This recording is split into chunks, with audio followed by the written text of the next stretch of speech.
In Kuseno's lab, Genos lays on a surgeon's table as the doctor works on upgrading him once again. Suddenly, an alarm sounds off across the laboratory, and a robotic voice announces that a monster has been detected at the front entrance of the building. Genos prepares to fight, while Kuseno quickly runs over to a nearby control panel to get a visual on the monster through a camera. And what he sees surprises him greatly, to say the least. "What do you see, Doctor?" Genos shouts, concerned. "It's Boros, riding on top of a giant monster dog hound thing." The cyborg's eyes widen. "What in the world is Boros thinking? This is the middle of a city." At the same time, Saitama enters the room. He's been staying in the laboratory building for the last couple weeks since his apartment got destroyed. "What's going on here? Why is the alarm interrupting my nap?" "Apologies, Master. Seems like Boros brought a monster here. I'll go check things out right away." Genos runs off to confront the alien. Having nothing better to do, Kuseno and Saitama follow him. The cyborg opens the entrance to the building and is greeted with the same sight the doctor had described to him. A giant, 10-meter-tall dog monster, with Boros sitting on top of it. "Hey, Genos. You look a little different since our last talk. Have you gotten upgraded again?" "What the hell are you doing, Boros? You can't just go around riding monsters in the middle of a city." "Straight to the point. As usual, I see. This is my new pet. I haven't come up with a name yet, but I'm considering..." "What do you mean, pet? This is a monster. A hero can't be seen doing stuff like this. What if it attacks civilians?" "Calm down. There's nothing to worry about. I've already trained it," Boros says before dismounting the dog monster and jumping down to the ground. He looks at Rover and orders him to sit. As soon as the monster hears the command, it sits down, obediently. Genos and Kuseno both look stunned. Saitama seems unfazed, however. "Cool, you found us a dog." He walks over to Rover and pets his nose. "Master, is this really okay? If the Hero Association finds out..." "They already know. There was another hero on the scene when I encountered and tamed this guy. I'm sure she's already reported this to the higher-ups." Genos' jaw drops. "We're doomed, aren't we?" "Don't worry, I'll take care of everything regarding the Hero Association." The cyborg lets out a sigh. "I'm sure you will."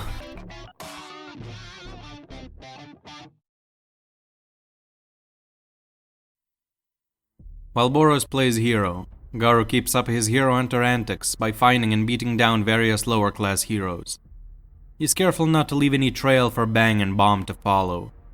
As reckless as he is, he doesn't want to face off against those two just yet. However, it's been a little while since he's had a decent challenge, and he's beginning to get a little upset about that. Thankfully, his next set of opponents is a lot more interesting. Atomic Samurai, his disciple Ziayan, Akamataichi, and Bushi Drill, and the Council of Swordsmen have been trailing Garo in separate groups, and eventually, the disciple trio ends up running into the human monster on a populated street. Garo's lips curve into a smirk, and a gleam of excitement appears in his eyes. "Alright, the runner-ups of the A-class are here. Tell me, where's your master, Atomic Samurai? If you lead me to him, I promise not to mess your faces up too badly." "So you think you're above the A-class now? Is that what you're telling us?" Ion grips his sword, ready for battle. The other two disciples follow his example.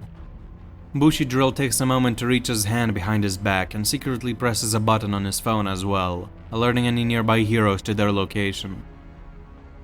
"So, what if I am? Are you going to do anything about it?" Garo takes a signature fighting stance, prepared to use the water stream rock smashing fist from the very start. Despite his taunting, the hero hunter is very well aware that the top-ranking A-class heroes are no joke, and facing 3 of them at once could be challenging. The two sides face off in a moment of quiet before the storm. The people around them notice this and back away. Some even start running, not wanting to get caught in any kind of crossfire. Garo is about to tell the disciples to come at him, when the three of them charge him head-on, with the Yayan in the front and the two others behind him, ready to jump in to protect their friend or attack their foe. Without warning, Akamaitachi suddenly jumps into the air above everyone and swings her sword, causing a slicing shockwave of air to fly at Garo. The martial artist immediately figures out that this move is meant to make him jump back to avoid it, and when he's in the air, unable to dodge, the other two swordsmen will attack him. And so, instead of jumping back, Garo bursts forth right at Yayan with a punch, ducking under the slicing airwave and surprising the A-class trio. However, the top disciple of Atomic Samurai doesn't lose his cool and unsheathes his sword at lightning speed before using its blunt side to block the punch. At the same time, Bushido rockets his drill sword at Garo's side, which forces the hero hunter to dodge, giving Yayan more space to attack. The two A-class heroes unleash a barrage of sword swings at the martial artist, who does his best to dodge every single attack and even works in a couple counterattacks of his own, which are quickly blocked by the two swordsmen. Very soon, Akamaitachi lands on the ground behind Garo and attacks his back. This catches the human monster by surprise, and he actually receives a slight cut for the first time in the battle before getting out of the way and jumping back to get some distance between himself and his foes. However, the three disciples charged him again, not giving him any time to catch his breath. The three of them coordinate their attacks flawlessly and push Garo back. The hero hunter's eyes dart around, attempting to follow his opponent's movements as he uses Bang's martial arts to dodge, redirect, and block the attacks as best as he can. But with so many blades swinging his way, even he gets a few cuts. The man grunts as Yayan manages to inflict a significant wound by driving his blade through his arm. However, Garo instantly sees an opportunity here. As the swordsman attempts to pull the sword out, Garo tenses up the muscles in his arm, trapping the blade and preventing Yayan from getting his weapon back.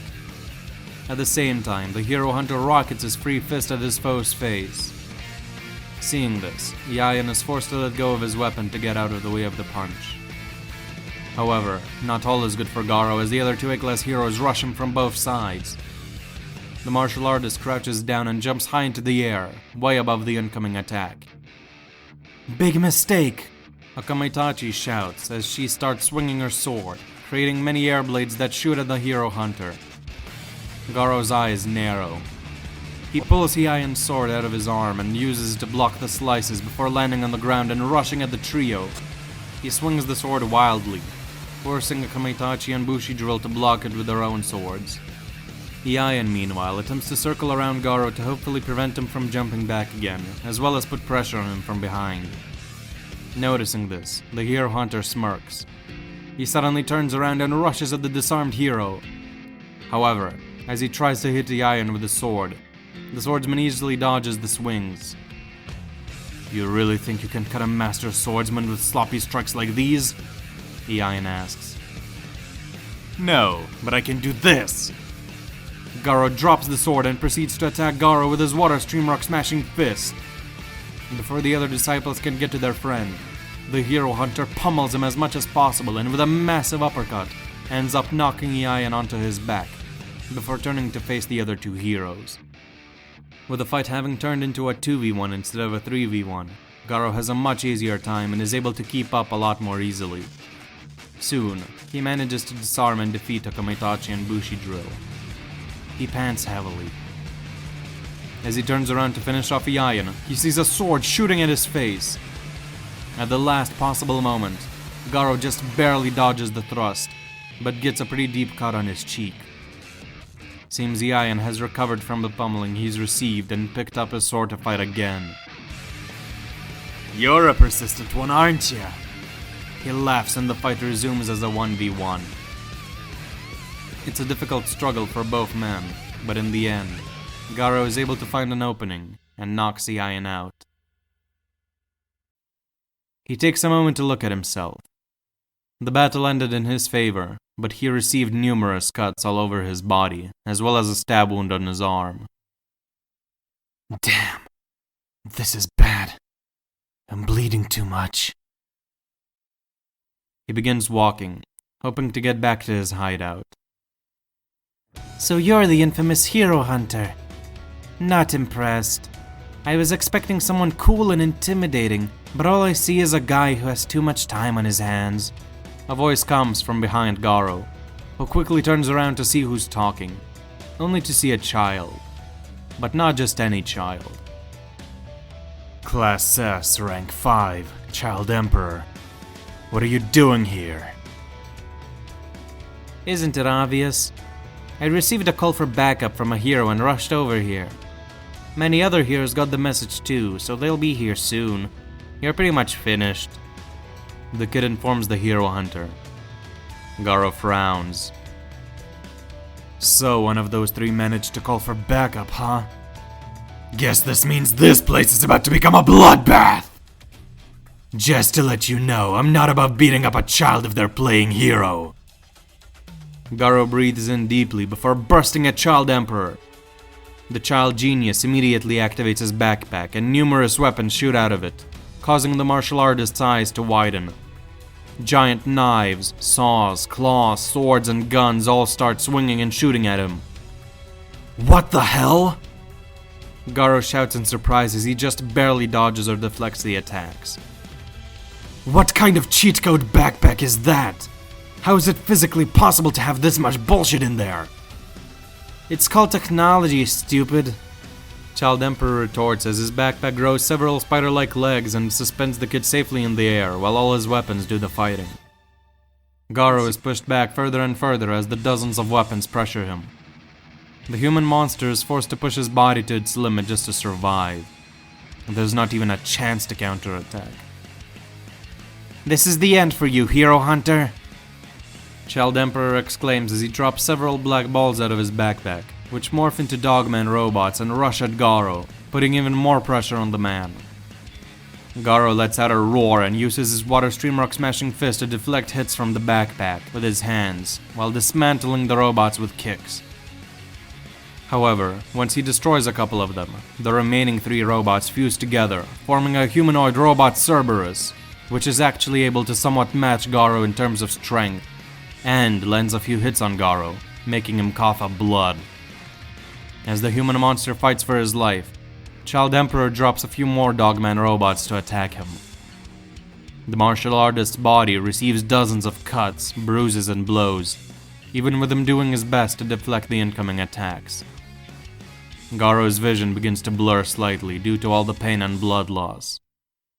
He begins seeing flashes of his childhood. What the hell is this? My life flashing before my eyes? Child Emperor's words echo in his mind. This is the end for you, hero hunter. Is this really the end? Beaten by a child playing hero? No, I won't allow it. You think this is the end for me? Well, you're wrong! My journey is far from over! Garo screams as his body surges with strength. He leans back before driving both of his fists into the ground, shattering the entire street and knocking Child Emperor off balance. In a fit of pure rage and determination, the human monster destroys all of the dogman robots, including the Cerberus, in mere seconds, before getting on all fours and beginning to dart around all over the battlefield, kicking off buildings and rocks from the wrecked street. He moves so fast that Child Emperor can barely even keep track of him. What's going on? Where did all this strength come from? He shouts as Garo shoots around, dismantling all his backpack weapons one by one. Don't you get it? This is the power of Garo, the monster! Garo screams from the top of his lungs as he gets behind Child Emperor and punches his backpack with all his strength, completely decimating the technology and sending the hero flying. Child Emperor lands headfirst on the hard concrete. He grunts in pain as Garo stops to stabilize his breathing. The martial artist's vision becomes even more blurry. His body bleeds and aches all over. Any normal person would have long since collapsed from such wounds. But Garo just takes a deep breath and begins walking away as fast as he can, knowing that more heroes will show up soon.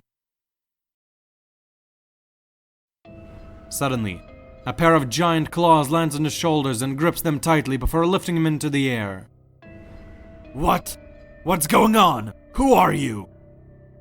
Garo shouts confused as Phoenix Man takes off into the air, carrying him.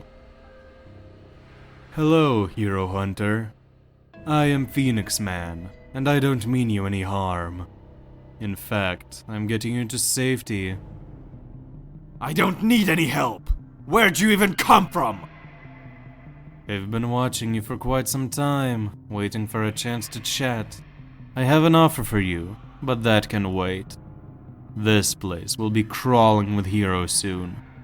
Let's just get out of here. You can piss off! Put me down! Garo struggles to get out of the monster's grip, but to no avail. And before long, the damage his body had accumulated gets the better of him, and he passes out.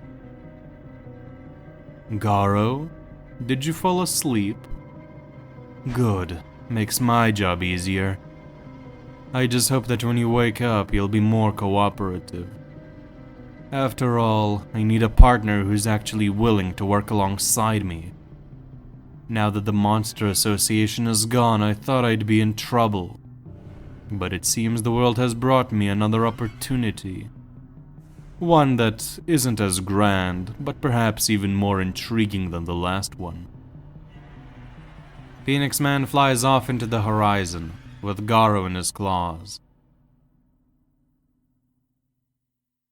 At the same time, far away from Garo, Boros, or any population center for that matter, Platinum S descends into a large cave he's opted to make his temporary base of operations ever since losing to the alien. Next to him stands a short figure. The two monsters make their way to the main space of the cave. Hey everyone, we're back. Welcome back. How many did you bring this time? Around 200 billion. With this latest batch, we finally have enough to begin. Finally! Alright, let's get to it right away. I couldn't agree more. Do it! A huge light illuminates the entire cave. As it dissipates, Platinum S starts laughing.